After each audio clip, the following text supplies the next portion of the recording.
자, 안녕하세요. 선생님입니다. 자, 오늘은 사회체 69쪽 임진왜란이 일어난 과정과 이를 극복하기 위한 노력을 알아보도록 하겠습니다. 자, 우리 먼저 조선에 대해서 여러 가지를 공부했죠. 자, 한번 생각해 볼게요. 자, 조선을 건국한 사람은 누구였습니까? 태조 이성계였죠. 아이고, 조선을 건국한 사람 태조 이성계. 조선이 건국된 거는 1392년이었어요. 무슨 말인지 알겠죠? 이때 바로 우리가 알고 있는 태조 이성계가 건국을 했다. 쭉 왕들을 알아두실 필요가 있어요. 그쵸? 그 다음 태조 이성계의 5번째 아들이었고 세종대왕의 아버지였던 태종 이방원. 조선 초기에 바로 이 조선을 안정화시키는데 아주 큰 역할을 했던 사람이 태종 이방원이 되겠습니다. 이방원 하면 또 유명한 게 킬방원이라고 그러죠. 그러니까 이성계를 도와서 조선을 건국할 때 정몽주를 죽였잖아요. 반대파에서 정몽주를 죽이고 조선을 건국했고, 그 다음 또 이방원은 왕위 오르기 위해서 바로 자신들의 형제들을 또 죽이면서 왕위에 올랐던 사람이고요. 또 왕으로서의 권력을 강화하기 위해서 자기의 부인, 자기가 왕이 되기 위해서 자기를 도와줬던 부인의 남동생들을 또 죽이는 이런 킬방원이라고 불리는 이방원입니다. 하지만 이 이방원이 있었기에 바로 이 조선 초기에 정치가 굉장히 안정되는데 큰 영향을 끼치게 돼요. 그 다음 또 유명한 왕이 우리가 배웠던 우리나라 사람들이 가장 존경하는 세종대왕이 되겠죠. 이 세종대왕 때는 굉장히 많은 과학 기술이라든지, 그쵸? 뭐 치국이, 자경루, 뭐 앙부일구, 그다음에 우리나라만의 지도였던 달력이었던 칠정산을 만든다든지, 그다음 뭐 세종실록 지리지, 우리나라 땅에 대한 거, 그다음 여러 가지들이 발달했던 걸 볼 수 있어요. 그 다음에 또 하나는 굉장히 문화적으로도 많이 발달했다고 했죠. 음악도 발달하고 인쇄술도 발달하고 무엇보다 바로 우리 지금 쓰고 있는 선생님이 쓰고 있는 요 한글을 만드셨다는 이야기 배웠을 거예요.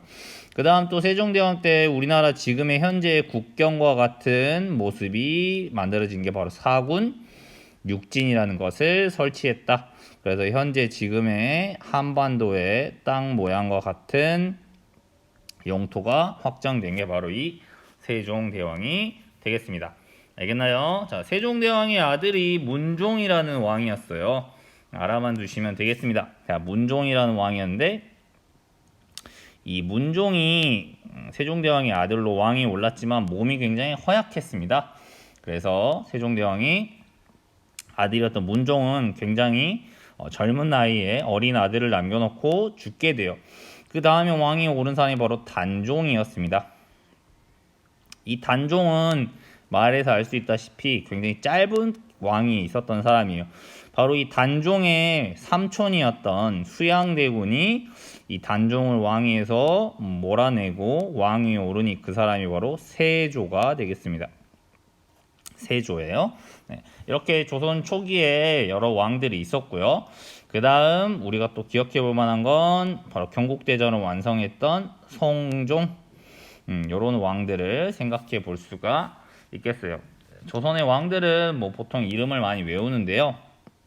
어쨌든 조선 초기가 이렇게 진행이 되면서 조선은 조금 안정화되어 가기 시작했다는 거예요.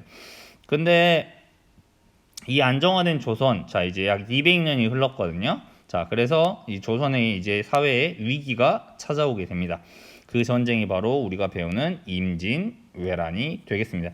자, 임진왜란의 연도는 알아두실 필요가 있어요. 임진년에 일어났다 해서 임진왜란이라고 불려요.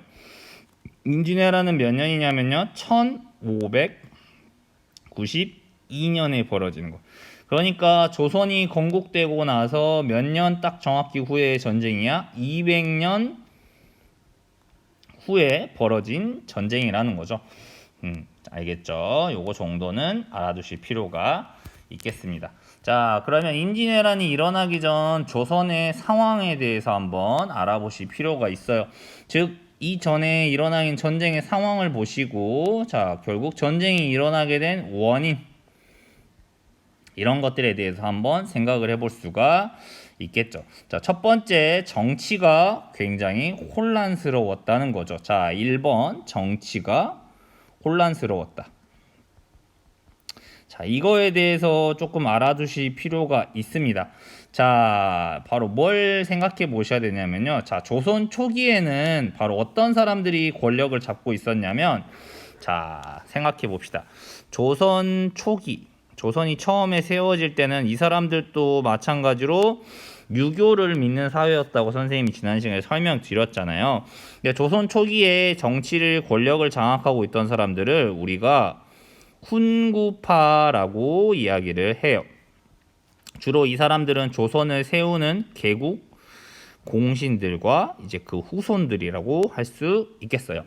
자, 이 사람들은 마찬가지로 유교를 믿기는 했지만 이 사람들의 사고 방식은 좀 더 실용적인 그런 특성들을 가지고 있기도 했어요. 유교를 물론 국가의 이념으로 내세우긴 했지만 실용적인 그런 정치적인 생각을 갖고 있었다. 그렇기 때문에 우리가 생각해 볼 수 있는 게 세종대왕 때는 이런 과학 기술이라든지 여러 가지 문화라든지 이런 것들이 발달하게 되는 것이에요. 실용적이라는 말은 말 그대로 실생활에서 쓸 수 있는 것들을 여러 가지 개발했다는 거죠. 하지만 이 조선은 결국 훈구파와 어떤 새로운 세력이 등장하게 되느냐를 이해해 두셔야 돼요. 자, 이제 개국 공신들은 말 그대로 조선이 세워지고 시간이 지나면서부터 점점 힘을 잃어갈 수밖에 없겠죠. 자, 그래서 이 훈구파와 또 다른 세력이 등장하기 시작하는데 바로 이 새로운 세력이 누가 등장하느냐? 바로 사림이라고 하는 사람들이 생겨납니다. 이 살인파들은 좀 더 성리학적인 사고를 더 내세우는 사람들이라고 볼 수 있어요. 무슨 말인지 알겠나요? 더 유교적인 생각이 훨씬 강하다는 이야기죠. 이 살인파들이 결국 훈구파들을 몰아내고 이제 이 정치를 장악하게 되는 것이에요. 무슨 말인지 알겠죠? 그러니까 살인파들은 성리학을 더 중시하는 사람들이었기 때문에 조금 더 실용적인 그런 발전보다는 유교적인 윤리 이런 것들의 원칙을 삼은 그런 정치들을 더 강조하게 됩니다. 좋아요. 그럼 이 살인파들이 그러면 또 자기들끼리 하나가 되면 좋을 텐데 또 훈구파를 몰아내고 나니 두 개의 파로 나뉘게 돼요. 그래서 이 사람들이 두 개의 파로 나뉘게 되면서 서로가 또 싸우게 되는데 그게 바로 동인이라고 하는 사람들이 생겨나고 서인이라고 하는 사람들이 생겨납니다. 자기가 어떤 스승을 모시고 있느냐, 그 다음에 자기들 당에서 가장 우두머리가 사는 집이 동쪽이라 해서 동인, 서쪽에 산다 해서 서인, 이런 식으로 나뉘게 됩니다. 그래서 이 동인과 서인들이 서로 치열하게 다투는 것이죠. 이런 형태의 정치가 바로 이루어지고 있었다는 거죠. 그래서 굉장히 정치가 혼란스러웠다라고 생각해 주시면 되겠어요. 정치라는 것은 서로 비판을 하고 정당한 것에 대해서 비판하고 서로 이야기를 나누는 것은 좋은 것이죠. 하지만 여기 그림에서 보다시피 우리가 옳다, 우리가 더 옳다. 일종의 뭘 가지고 계속 싸우냐면 이걸 명분이라고 그러죠. 명분. 그러니까 명분을 놓고 싸우기만 하는 거예요. 그렇죠? 그러면 결국 대부분 싸우는 것들은 잘 보면은 뭐 도덕과 관련된 뭐 그런 내용들이에요. 백성들의 실생활에는 크게 도움이 안 됐겠죠. 맞아요. 그러니까 뭐 예를 들면 뭐 제사를 뭐 몇 년을 지내야 되느냐, 뭐 부모님 왕의 부모님이 돌아가셨는데 그 부모님이 뭐 제사를 몇 년 지내야 되느냐 갖고 싸우고, 뭐 그 다음에 왕의 부인인 왕비가 무슨 제사복을 입어야 되냐 안 입어야 되냐 뭐 이런 거 가지고 싸우고 있단 말이야. 그러니까 정치가 굉장히 혼란스러운 상황 속이었다라는 거죠. 알겠죠? 그 다음 그래서 3번이 바로 이 문제점이 드러나는 거예요. 일본이 전쟁을 일으킬 것 같다는 첩보를 조선도 알고 있었어요. 왜냐하면 바로 일본이 통일이 되었기 때문입니다. 그래서 조선도 전쟁 대비를 아예 안 한 것은 아니에요. 뭔가 전쟁이 일어날 수 있다는 그런 위험성 정도는 알고 있었던 것이지. 그래서 바로 일본에 사신을 보내게 돼요. 3번. 바로 뭘 보내게 되냐면 통신사라고 하는 사신을 보냅니다. 이거는 일본에 보낸 사신을 바로 통신사라고 불렀어요. 그래서 이 통신사가 갔는데 이 통신사들의 의견이 서로 다른 겁니다. 한 명의 신하는 반드시 전쟁이 있을 것이다 라고 이야기를 하는 것이고, 일본이 쳐들어올 것 같다. 한 명은 아니다. 내가 풍신수기 도요토미 히데요시를 봤더니 전쟁을 일으킬 만한 인물이 아니더라 라고 의견이 서로 달라지게 되는 것이에요. 뭔가 보고 왔으면은 둘의 의견이 비슷해야 되는데 의견이 완전 정반대죠. 그러니까 전쟁이 진짜 일어날 것인지에 대한 판단보다는 서로의 입장, 동인들은 동인들의 입장, 서인들은 서인들의 입장에서만 일본이 쳐들어올지 안 쳐들어올지를 판단하고 있었다는 얘기예요. 무슨 말인지 알겠죠? 그러니까 이제 결론이 잘 나지 않는 것이죠. 결국 이 당시 왕이었던 선조는 전쟁이 일어나지 않을 것이다 라는 쪽의 입장을 손을 들어 주었던 것이에요. 근데 이게 또 왜 그러냐면, 여러분이 봤을 때 그러면 전하 반드시 전쟁이 있을 것입니다 라고 말한 사람이 무조건 옳은 것이냐 라는 거지. 그건 아니야. 왜냐하면 당시 생각해보세요. 전쟁이 진짜 일어날지 안 일어날지는 아무도 알 수가 없는 거잖아요. 미래의 일은 아무도 알 수 없는 거잖아. 우리나라도 지금 2021년이지만 5년 안에 전쟁이 일어날지 안 일어날지 누가 알아? 우리는 지금 2021년에 이미 역사를 배우고 있기 때문에 1592년에 일본이 쳐들어왔다, 이게 임진왜란인 걸 알지만 그 당시 사람의 입장에서 한번 바라볼 필요가 있다는 거야. 그 다음 마찬가지로 전쟁이 일어나지 않을 것이라고 봤던 이런 신하의 입장도 생각을 해보면 이 사람이 무조건 나쁜 사람이라서 이런 이야기를 한 건 아니야. 왜냐하면 우리가 착각하면 안 되는 게, 조선 사회라는 거, 지금 사회도 마찬가지야. 전쟁을 하려면 뭐가 있어야 돼요? 전쟁을 하려면 당연히 많은 군사들을 동원을 해야 되죠. 맞아요? 그러니까 많은 사람을 군대에 보내야 한단 말이야. 그 다음에 이 많은 사람을 먹이려면 뭐 또 있어야 돼? 식량도 많이 준비가 돼야 돼. 백성들이 먹고 살기도 힘든데 군대에 오라고 그러고 많은 식량을 세금으로 걷어들인다. 불만이 생길 수밖에 없는 것이죠. 그렇죠? 그 다음에 또 뭘 많이 만들어야 돼요? 굉장히 많은 무기도 만들어야 되고요. 근데 이렇게 많은 준비를 했는데 만약에 전쟁이 일어나지 않는다. 조선 사회가 이를 것을 감당할 수 있었을 것이냐라는 것이죠. 무슨 말인지 알겠나요? 네. 그러니까 전쟁이 일어날 것이냐 안 일어날 것이냐, 물론 전쟁에 대한 대비도 충분히 돼야 되겠지만 그 당시 상황으로 봤을 때는 좀 쉽게 알기는 어려웠을 것이다. 그래서 이렇게 전쟁이 안 일어날 것이라고 했던 이런 신하의 입장을 우리가 너무 비판하거나 욕만 하는 것도 올바른 것은 아니라는 것이에요. 그 다음에 또 여기에 이렇게 전쟁이 안 일어날 것이라고 했던 사람이 이제 김성일이라고 하는 사람인데, 이 사람도 진짜 억울한 측면이 있어. 이 사람도 백성들의 입장을 생각했기 때문에 전쟁이 일어나지 않을 것이다 라는 의견을 올렸던 것이고요. 그리고 실제로 임진왜란이 벌어지고 나자 이 김성일이라는 사람은 도망치는 게 아니라 이 사람이 의병을 모으고 자기의 돈을 투자하고 해서 일본 외적에게 맞서 싸우려고 노력했던 사람입니다. 그렇기 때문에 우리가 단순히 이 김성일이라고 한 사람이 전쟁이 일어나지 않을 것이라는 의견을 올렸다고 해서 비판하는 것은 조금 조심했으면 좋겠어요. 알겠죠? 자, 그러니까 전쟁이라고 하는 걸 우리가 너무 쉽게 생각해서는 안 된다는 겁니다. 그 다음에 두 번째로는 군사력이 굉장히 약화돼 있었다라는 것이죠. 왜? 전쟁도 일어나지 않는데 훈련은 무슨? 자, 조선 초기에 그치 사군이나 육진을 설치했다, 세종대왕 때. 맞아요. 네, 요때. 그 다음 그러니까 그 이후로는 별다른 큰 전쟁이라고 할 것은 없었다는 거죠. 무려 평화가 몇 년이나 계속됐다? 주로 200년 동안이나 지속됐다. 무슨 말인지 알겠죠? 이런 것들에 대한 배경을 생각해 볼 필요가 있을 것 같아요. 그 다음에 조선의 지도를 그려보면요. 그쵸? 조선에서 이렇게 지도를 보시면 이게 조선이잖아요. 그쵸? 중국에는 명나라가 있고 여기가 일본입니다. 그쵸? 일본이 이렇게 있다.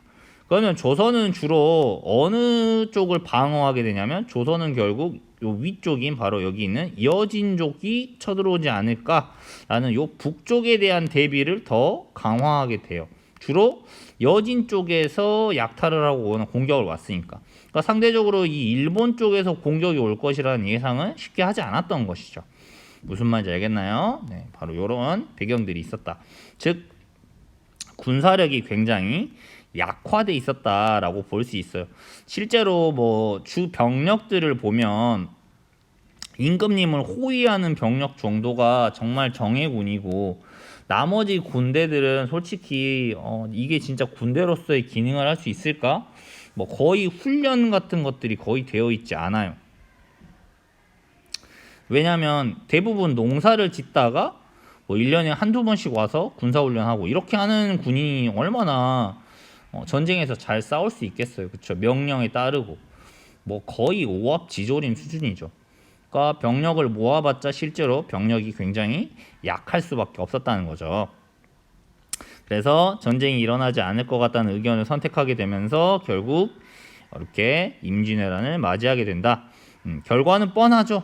하나도 준비가 되어 있지 않았고 군사력조차 약해 있었으며 정치가 혼란스러웠다. 알겠죠? 자, 조선은 나라를 세운 후 200년 동안 평화를 누렸다. 아까 이야기했지, 그치? 전쟁에 대한 대비가 부족했던 건 사실이다. 그러나 일본은 100년이 넘는 기간 동안 전쟁을 지속하면서 군사들이 바로 잘 훈련이 되어 있었던 것이에요. 자, 그럼 일본은 어떤 상황이었는지 생각을 해보면, 일본이라는 나라는 우리 일본 하면 무사, 그치? 우리가 일본말로 하면 이걸 사무라이라고 그러죠. 그러니까 이 무사들끼리 엄청 싸우는 그런 분위기가 형성되어 있었다는 거죠. 일본은 예를 들면 이런 식이야. 어느 하나 이 성주들이 모여가지고 자기 성을 걸고 다른 성주하고 뭐 하는 거야? 싸움을 하는 거야. 마찬가지로 이 밑에는 수많은 무사들이 있었겠죠. 이 무사들을 데리고 서로가 죽고 죽이는 전쟁들을 하고 있었다는 얘기예요. 그러니까 엄청난 이 전쟁들이 있었기 때문에 당연히 군사적으로 잘 훈련이 될 수밖에 없었겠죠. 반면에 조선은 평화로운 시대가 너무 오래됐기 때문에 제대로 된 군사훈련이 되어 있지 않았다. 근데 여기서 이제 이 혼란스러운 상황, 말 그대로 한두 명만 싸우고 있는 게 아니죠. 이런 성주들이 일본에서 어마어마하게 싸우고 있어, 서로들끼리. 그런 이 치고받고 하는 와중에서 이 혼란스러웠던 일본을 통일하게 되는 사람이 나타난다. 바로 이 일본의 이 혼란스러움을 통일하게 되는 사람이 바로 누구냐면 중요합니다. 도요토미 히데요시예요. 도요토미 히데요시. 자, 반드시 알아두셔야 돼요. 바로 임진왜란을 일으킨 사람이 되겠습니다. 이거 헷갈려하는 사람 많아. 안중근 의사가 총으로 쏴서 죽인, 우리나라를 침략했던 사람은 이토 히로부미야. 임진왜란을 일으킨 도요토미 히데요시하고 안중근 의사가 총으로 싼 이토 히로부미 헷갈리면 안 돼.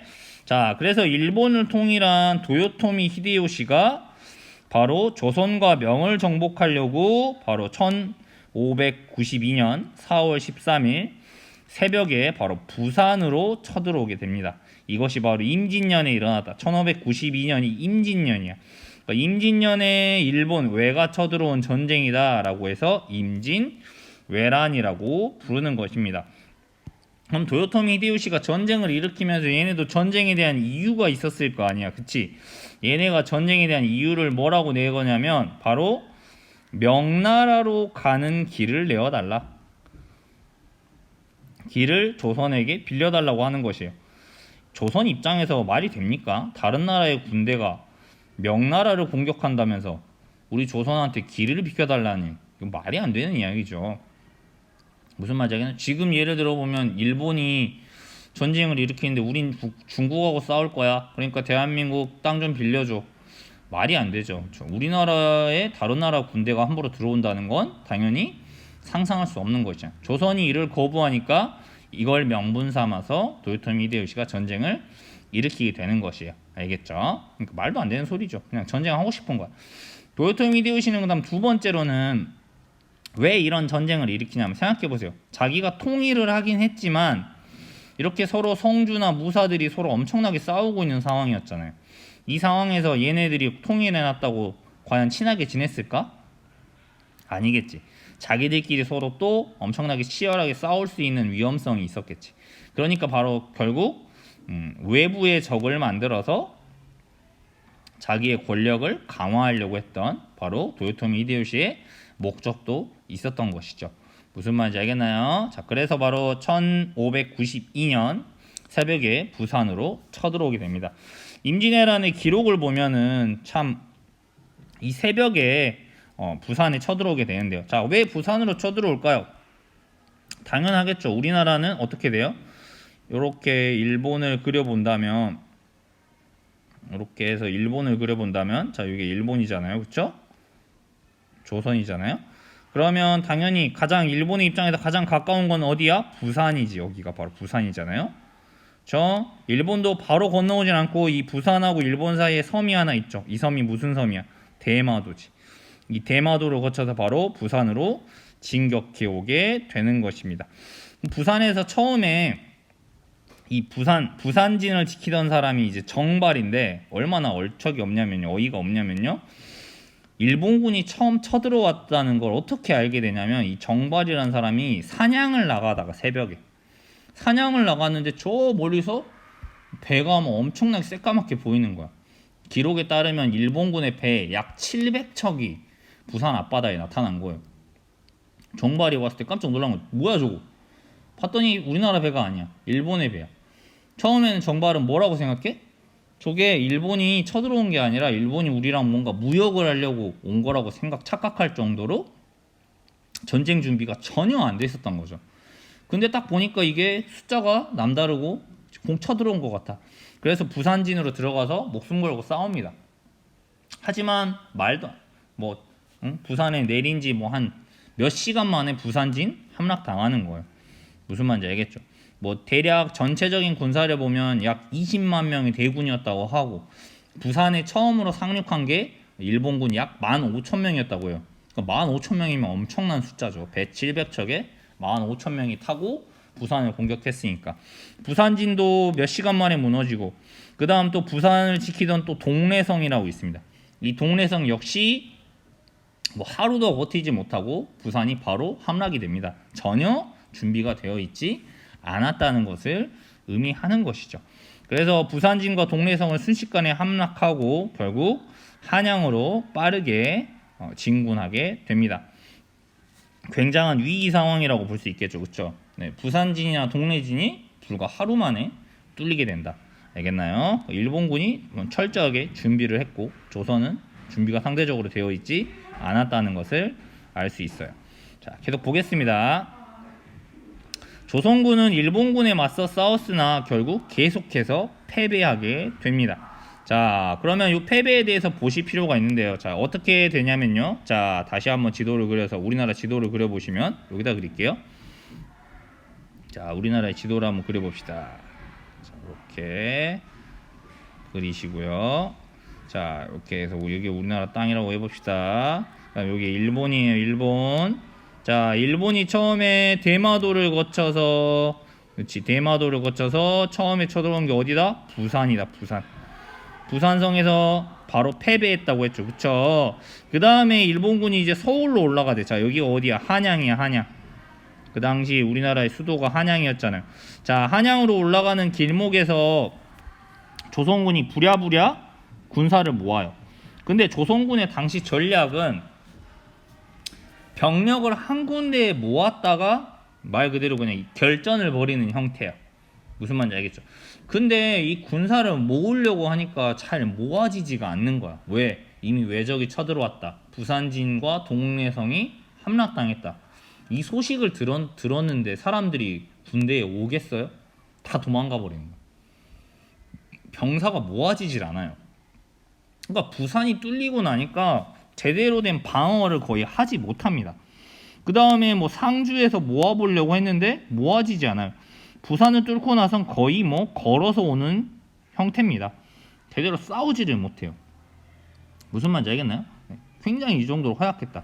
조선은 결국 이때 허겁지겁 그 당시 가장 명장이라고 불렸던 바로 누구를 총대장으로 해서 보내냐면요. 바로 신립이라고 하는 사람. 이 신립장군이라고 하는 사람에게 급하게 소식을 날립니다. 빨리 와라 신립. 당시 조선의 최고의 명장이었습니다. 이 신립장군의 배경을 보시면 신립장군은 조선 그 당시 굉장히 높게 펼쳐지는 명장이었다. 장군은 굉장히 전쟁을 잘하던 사람이었다라는 거죠. 이 사람은 바로 아까 말했던 것처럼 이 여진족을 토벌하는 데 굉장히 큰 공헌을 세웠던 사람이에요. 여진족을 토벌하는 데 굉장히 큰 노력을 기울여서 이 사람은 굉장히 기병을 잘 활용했던 사람이었습니다. 이 신립을 총대장으로 해서 조선도 최후의 방어선을 하나 치게 됩니다. 그 장소가 바로 여기 충주라고 하는 곳이에요. 이 충주라고 하는 곳에서 바로 외적을 막아라. 왜? 충주가 뚫리면 바로 한양이란 말이에요. 이제 알겠나요? 그래서 신립장군은 바로 충주에서 외적을 맞서 싸우기 위해서 준비를 합니다. 바로 그 장소가 바로 충주에 있는 탕금대라고 하는 곳이에요. 탕금대입니다. 근데 이 탕금대는 어떤 지형이냐면 바로 뒤에 물이 있어요. 즉 강이 있습니다. 즉 이걸 뭐라고 하냐면 우리가 전쟁에서는 등 뒤에 물을 찼다 해서 배수의 진을 친다고 해요. 배수진을 쳤다고 그래. 배수진을 쳤다는 얘기는 무슨 말이냐면 자, 등 뒤에 물이 흐르고 있네. 내가 여기서 적을 맞서 싸워. 적이 쳐들어온다. 도망갈 데가 있어 없어? 없다는 거야. 왜? 물에 빠져 죽건 싸워 죽건 요 방법을 쓰는 게 바로 배수진. 즉 여기서 죽거나 물에 빠져 죽거나 끝까지 싸워라. 이런 뜻이 되는 것이겠죠. 자, 근데 이 배수진을 친 충주의 탕금대에서 신립장군이 결국 일본군에게 박살이 나버립니다.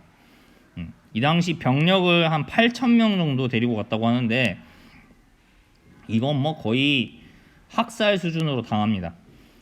첫 번째는 일단 신립이 왜 배수진을 칠 수밖에 없었냐면 신립의 입장에서 생각을 해보면 아까 선생님이 말했잖아요. 병사를 약 8,000명 정도를 끌고 왔다고 기록에 닿으면 전해져요. 근데 이 8,000명도 제대로 된 군사들이 아니라는 거지.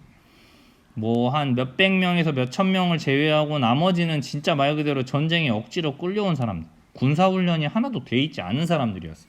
그러다 보니 이 탕금대에서 배수의 진을 치지 않으면 군사들이 다 어떻게 해버려? 싸움이 시작되자마자 다 도망쳐 버릴 수가 있는 거잖아. 그렇기 때문에 신립은 바로 이 배수진을 칠 수밖에 없었던 것이죠. 무슨 말인지 알겠나요? 그 다음 또 신립의 결정적인 실책도 있습니다. 결국 일본군의 그런 정보가 부족했다는 얘기죠. 말한 대로 신립은 기병 전술에 뛰어난 사람이었어. 그래서 일본군에게 기병으로 돌진을 하게 됩니다. 하지만 일본군은 이걸 몰랐을까? 당연히 알고 있었지. 그래서 이 신립의 기병 전술이 실패하게 되면서 일본군에게 말 그대로 탕금대에서의 전투는 완전히 패배하게 됩니다. 대패. 그리고 마지막으로 신립장군도 어떻게 전투에서 패배하고 이 탕금대에서 치열하게 싸우시다가 자기의 몸을 던져서 자결하게 됩니다. 무슨 말인지 알겠죠? 자, 조선 최고의 명장이었던 신립이 충주에서 패배했다는 소식이 들립니다. 그 당시 임금이었던 선조는 결국 무슨 선택을 가져간다? 한양을 버리고 결국 의주까지 피란을 가게 됩니다. 의주는 어디냐면 바로 여기가 바로 의주예요. 의주. 결국 한양을 버리고 선조는 의주까지 피신을 갑니다. 의주까지 피신을 갔다는 이야기는 뭐야? 여기서 강 하나만 건너면 어느 나라로 도망가겠다는 거야? 명나라로 도망가겠다는 뜻이 되는 겁니다. 이렇게 조선은 이제 절체절명의 위기에 빠지게 됩니다. 그리고 충주에서 승리하게 된 일본군은 한양까지 걸어서 거의 별다른 저항 없이 바로 조선의 수도였던 한양을 점령하게 됩니다. 자, 이 절체절명의 조선에게 과연 또 어떤 일이 일어나게 될지 이 뒷부분에서 이제 이 조선이 어떻게 저항하게 되는지 과정을 또 다음 시간에 계속 공부해 보도록 하겠습니다.